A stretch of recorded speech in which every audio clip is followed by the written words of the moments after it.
peut voir les revenus par foyer. En rouge, les pays où ils baissent. En gris-bleu, c'est là où ils montent. Comme vous pouvez voir, mais je ne sais pas si vous arrivez à le voir, parce que moi, j'arrive même pas à lire les noms des pays là-dessus. Vous pouvez voir qu'il y a en tout cas une tendance. Dans la plupart des pays, c'est le rouge qui apparaît. Il y a une seule exception, c'est la Suède, et je vais essayer de vous expliquer comment la Suède est différente des autres pays. En quoi elle est différente? Ici, on peut voir la densité des syndicats pour ces pays. Donc si vous regardez, c'est la tendance qui a commencé dans les années 60 jusqu'à aujourd'hui. En haut, on a le Royaume-Uni, puis l'Allemagne, et puis les États-Unis, la France et l'OCDE aussi. Ici, c'est pour les pays scandinaves. Ce n'est peut-être pas étonnant de voir que la densité des syndiqués est plus élevée dans les pays scandinaves que dans la plupart des autres pays du monde. Ce qu'il y a d'intéressant, c'est que si l'on combine tous ces graphiques, on voit une corrélation entre une densité de syndiqués élevée et les revenus par foyer réels. La corrélation est due à la densité des syndiqués, pas à la densité des conventions collectives. Et donc, on se demande peut-être pourquoi.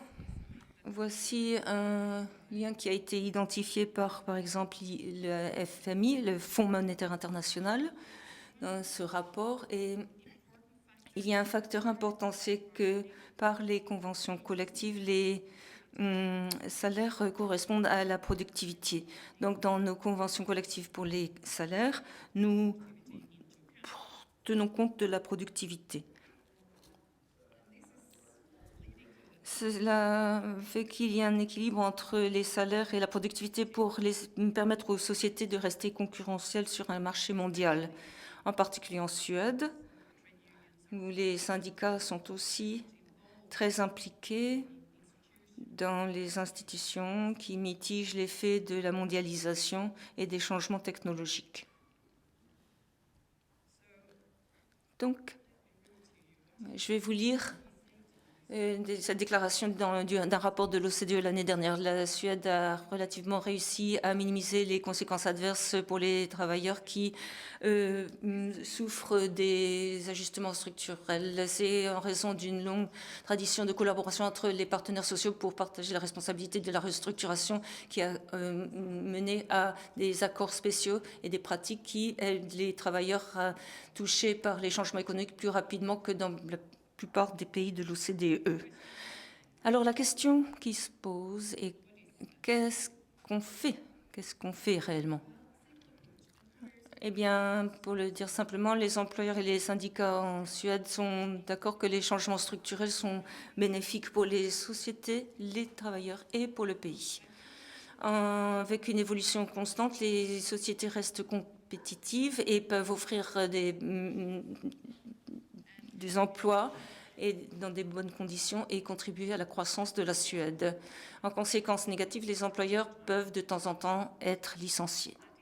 Et c'est en effet la partie négative. Mais ce qui est intéressant, c'est qu'on est d'accord qu'un changement est quelque chose de positif, mais la seule chose à faire, c'est d'essayer de mitiger l'effet immédiat de ces changements. Donc la clé à notre réussite, c'est que nous assumons une responsabilité conjointe et nous avons un dialogue constructif entre les partenaires sociaux pour essayer de trouver des solutions entre les syndicats et les organisations d'employeurs. Nous croyons que les unions et les organisations d'employeurs en tant que partenaires sont mieux préparés pour résoudre les problèmes que le gouvernement. Car en Suède, et je suppose que dans la plupart des pays, cela prend un temps très long pour changer la législation. Et une fois qu'elle a été changée, en fait, c'est déjà dépassé dans de nombreux cas. Donc c'est pourquoi nous défendons si férocement notre système de convention collective, car les syndicats et les employeurs, tous deux, pensent que nous sommes bien mieux préparés pour avoir un système flexible et qui répond au changement, car nous sommes capables de répondre immédiatement au changement.